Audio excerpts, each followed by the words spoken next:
आज का टॉपिक है सर्वनाम। सर्वनाम शब्द की व्युत्पत्ति जो है यह दो शब्दों से हुई है। सर्व प्लस नाम, जिसमें सर्व का अर्थ होता है सबका और नाम का अर्थ है नाम, यानी सर्वनाम का शाब्दिक अर्थ है सबका नाम। अगर इसका महत्व देखा जाए कि सर्वनाम का क्या महत्व है, तो संज्ञा की पुनरुक्ति दोष से बचने के लिए सर्वनाम का प्रयोग किया जाता है। पुनरुक्ति मतलब संज्ञा का बार बार आने से रोकने के लिए सर्वनाम शब्द का प्रयोग किया जाता है। जैसे अगर उदाहरण से हम लोग देखें कि दशरथ अयोध्या के शासक थे। दशरथ की 3 पत्नियां थीं। दशरथ को उनसे 4 पुत्र हुए। तो इस वाक्य में देखा जाए तो दशरथ शब्द बार-बार आ रहा है ना? तो यही इसकी पुनरुक्ति यानी बार-बार आने को रोकने के लिए हम सर्वनाम शब्द का प्रयोग करते हैं। जैसे अगर सर्वनाम का इसमें प्रयोग करें तो हो सकता है कि दशरथ अयोध्या के शासक थे और उनकी 3 पत्नियां थीं, उनको 4 पुत्र हुए। ये हो सकता है ना? अगर हम सर्वनाम की परिभाषा देखें तो संज्ञा के स्थान पर आने वाले शब्द को सर्वनाम कहते हैं। ठीक ना? अब इसके आगे हम लोग देखेंगे सर्वनाम की संख्या कितनी है।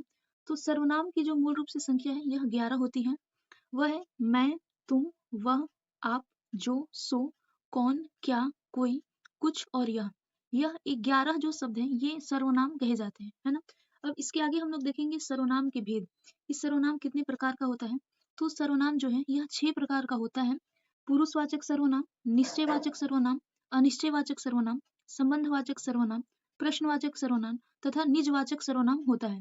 इसके अलावा सर्वनाम पुरुषवाचक सर्वनाम का 3 प्रकार होता है। उत्तम पुरुष, मध्यम पुरुष तथा अन्य पुरुष। अब आगे हम लोग देखेंगे पुरुषवाचक सर्वनाम किसे कहा जाता है। तो बातचीत के आधार पर व्यक्ति के वक्ता, वक्ता यानी बोलने वाला, श्रोता यानी सुनने वाला और अन्य यानी किसी अन्य व्यक्ति के बारे में बोध कराने वाले सर्वनाम का जो शब्द है उसी को पुरुषवाचक सर्वनाम कहा जाता है ना? जैसे उदाहरण है, मैं आपको बता रहा हूँ वह नहीं आएगा। तो मैं इसमें क्या हो गया? वक्ता हो गया यानी बोलने वाला। और जो वक्ता होता है वह उत्तम पुरुष कहलाता है। जैसे देखिए उदाहरण है, मैं आपको बता रहा हूँ वह नहीं आएगा, है ना? इसमें जो मैं है यह एक सर्वनाम है और मैं क्या है? वक्ता यानी बोलने वाला है ना? तो जो वक्ता होता है वह उत्तम पुरुष कहलाता है ना? आपको बता रहा हूँ यानी किसी व्यक्ति को बता रहे हैं, यानी जो दूसरा जो आपको है वो क्या होगा? वो श्रोता कहलाएगा। और जो श्रोता होता है उसे मध्यम पुरुष कहा जाता है यानी बात को सुनने वाला। कि वह नहीं आएगा, वह कौन है? इसमें किसी तीसरे व्यक्ति की बात हो रही है यानी अन्य किसी व्यक्ति की, है ना? तो ये अन्य जो व्यक्ति है वो अन्य पुरुष कहलाता है। ठीक है?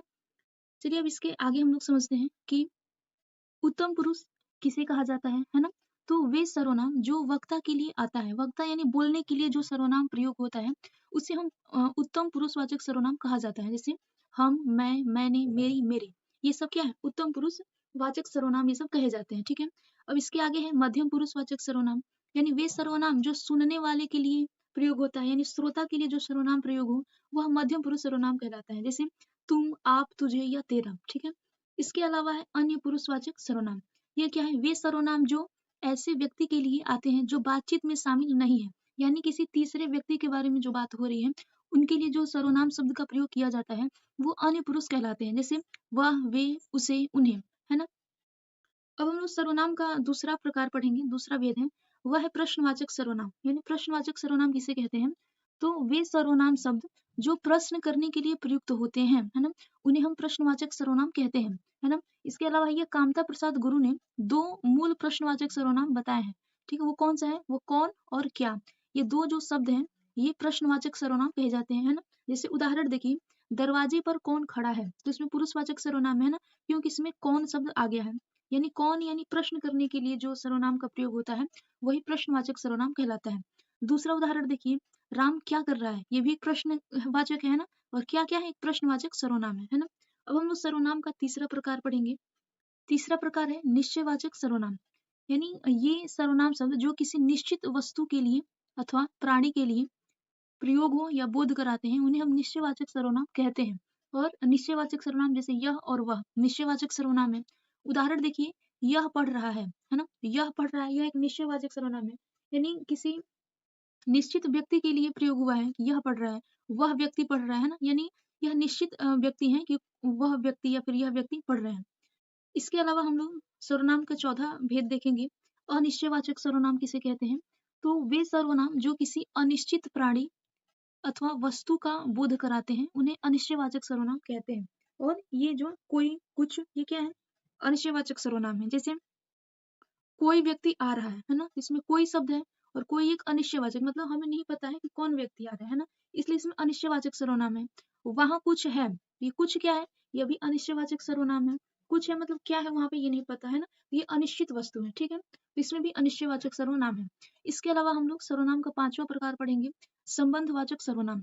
यानी वे सर्वनाम शब्द जो वस्तुओं अथवा प्राणियों के संबंध को प्रकट करते हैं, है ना? कि उनके बीच में क्या संबंध है, वही क्या है, संबंधवाचक सर्वनाम कहलाते हैं। जैसे जो और सो, जो आया है सो जाएगा। तो इन ये जो वाक्य है इसमें क्या कर रहा है, एक संबंध को प्रकट कर रहा है, इसलिए इसमें संबंधवाचक सर्वनाम है जो और सो।